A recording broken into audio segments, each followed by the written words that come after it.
আসলে রাজীব শাহর মসজিদের জন্য আমার একটা প্রবাসী ভাই হচ্ছে আমার কাছে 10,000 টাকা দিয়েছিলেন। হ্যাঁ, এবং তিনি প্রথমে দিতে চাইছিলেন কিন্তু আমি নেই নাই। রাজীব শাহ এখানে এসে ওদের সাথে কথা বলে দেওয়ার পরে উনি সাথে সাথে টাকা পাঠিয়ে দিয়েছেন এবং রাজীব শাহ বলছিল যে এখানে কি কি লাগবে এবং সাথে সাথে গিয়ে আমি কিনে নিয়ে আসছি। আমাদের কুমিল্লার আরমান ভাই, উনি হচ্ছে সৌদি আরব প্রবাসী, ওনার পক্ষ থেকে আমি এই যে এটা হচ্ছে আরমান ভাই সহ যারা আমার ভিডিও দেখেন, এই যে আরমান ভাই যদি আমাকে 10,000 টাকা দিয়েছেন, এই 10,000 টাকা দিয়ে আমি কি করেছি, এটা কি আমার পকেটে আছে নাকি এইখানে দিয়েছি, এটা হিসেব আমি আপনাদেরকে দিব। একটু ভিডিওটি কন্টিনিউ করবেন আর যদি পারেন ভিডিওটি একটু শেয়ার করে দিন। আচ্ছা, আমরা কার্পেট নিয়েছিলাম, কার্পেটটা কই? এখানে আমরা কার্পেট নিয়েছি 1800 টাকা, ঠিক আছে? এই 1800 টাকার কার্পেট নিয়েছি। আরমান ভাই আপনার টাকার হিসাব নেবেন আপনি, ঠিক আছে? আপনি যে আমাকে আনামত দিয়েছেন সেটা দিয়ে আমি কি করেছিলাম। এবং জায়নামাজ কিনেছি, জায়নামাজ 3টা এবং টুপি আছে। টুপি কয়টা? 3টা টুপি, 3টা জায়নামাজ, 2000 টাকা, ঠিক আছে? এবং কোরআন, কায়দা এবং রেয়াল, ঠিক আছে? এখানে হচ্ছে কত? এখানে হচ্ছে 1200 টাকা। কায়দা কয়টা নিয়েছিলেন? কায়দা 5টা, 5টা কায়দা, 5টা রেয়াল আর একটা হচ্ছে কোরআন শরীফ। হ্যাঁ, ওনারা যেটা বলেছেন আমি সেটাই দিয়ে দিয়েছি। এবং সোলার লাইট, এখানে কিন্তু বিদ্যুতের কোনো সংযোগ নেই।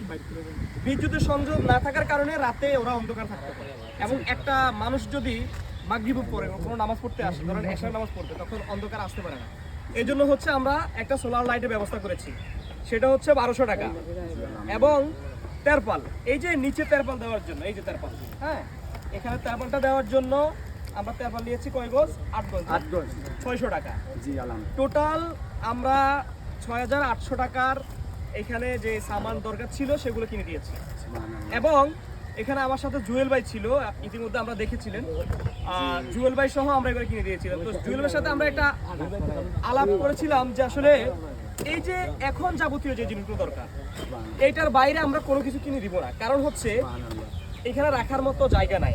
এবং আরমান ভাই আপনাকে বলা হয়েছিল যে এখানে আপনি উপরের তেরপালটা দিতে চাইছিলেন, এটা কিন্তু অলরেডি হয়ে গেছে, এটি হচ্ছে জুয়েল ভাইয়ের মাধ্যমে হবে। এর পরবর্তীতে যেই কাজে যেটা প্রয়োজন, আপনার যে টাকা আমার কাছে এখন উদ্বৃত্ত আছে, তাহলে 6800 টাকা হলে বাকি কত টাকা ভাই? 10,000, 3200 টাকা। 3200 টাকা আমার কাছে এখনো রয়েছে এবং পরবর্তীতে কোন কাজে লাগে সেটাও আমি আপনাদেরকে আপডেট দিব। এটা হচ্ছে আপনাদের এই যে আরমান ভাই, বিশেষ করে আপনার টাকা হিসাব, এই যে আরমান ভাই যে আপনাদের জন্য আপনারা যেটা চাইছেন এটা দিছে, সুবহানাল্লাহ। অনুভূতি কি? অনুভূতি কি, আল্লাহ তাআলা আমার তরফে মহব্বতে একটা দোয়া দিলাম, আল্লাহ তাআলা তার ফ্যামিলি সহ জানমাল হেফাজত করে তার আল্লাহ তার তরফে রহমতের চাদর ঢেকে রাখুক। আর যিনি এসব ভালো ভালো উদ্যোগ কাজ করতে পারে আল্লাহ করার তৌফিক দান করুক। আমি আর তার যে পবিত্র টাকা হালাল টাকারে পবিত্র হাদিস কিতাব নিয়েছি, কোরআন, আমি তার কথা দিয়েছি, ইনশাআল্লাহ দেশ বিদেশেও কথা দিয়েছি, আমি ইনশাআল্লাহ কোরআন শরীফ আমি পড়বো, আমার এই মসজিদ কিতাব। আর এর জায়গায় যত বাধা আসুক, আমি আমার জান থাকে, জীবন থাকে, আমি মরণ দিতে প্রস্তুত, আমার জীবন গেলেও প্রস্তুত। আর কোনো ব্যক্তি জুড়ে এটা ভাঙতে আয় দরকার পড়লে ওরে আল্লাহ নারাই তাব্বি ও কল্যাণ কেটে দিব। আচ্ছা, যাই হোক, কতটুকু পর্যন্ত আমাদের যাওয়ার দরকার নাই।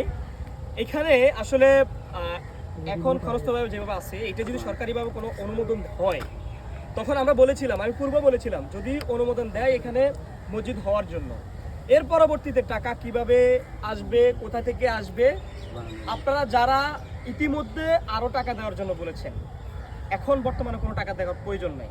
যদি এখানে মসজিদের কোনো অনুমোদন হয়ে যায় যে এখানে মসজিদ হবে, তখন আমরা যারা কাজ করতেছি সবাই এসে বলবো যে আপনারা যে যেখান থেকে পারেন মসজিদটা নির্মাণ করেন এবং সরকার যদি অনুমোদন দিয়ে দেয়, এবং সরকার অনুমোদন দিলে এটা সরকারি পক্ষ থেকে হবে। এবং আমরা প্রত্যেকের জায়গা থেকে একটা কথাই বলতে পারি, এই যে সোহরাওয়ার্দী উদ্যানে যদি পাশে যদি নাট্যমঞ্চ হতে পারে, এখানে একটি মসজিদের প্রয়োজন আছে, কারণ এর আশেপাশে কোনো মসজিদ নেই। এখানে হাজার মানুষের দাবি। এবং আজকের এই আপডেট পর্যন্ত এতটুকুই ছিল এবং পরবর্তী আপডেট আপনাদেরকে জানিয়ে দিব। সবাই ভালো থাকবেন, সুস্থ থাকবেন। আল্লাহ হাফেজ, আসসালামু আলাইকুম।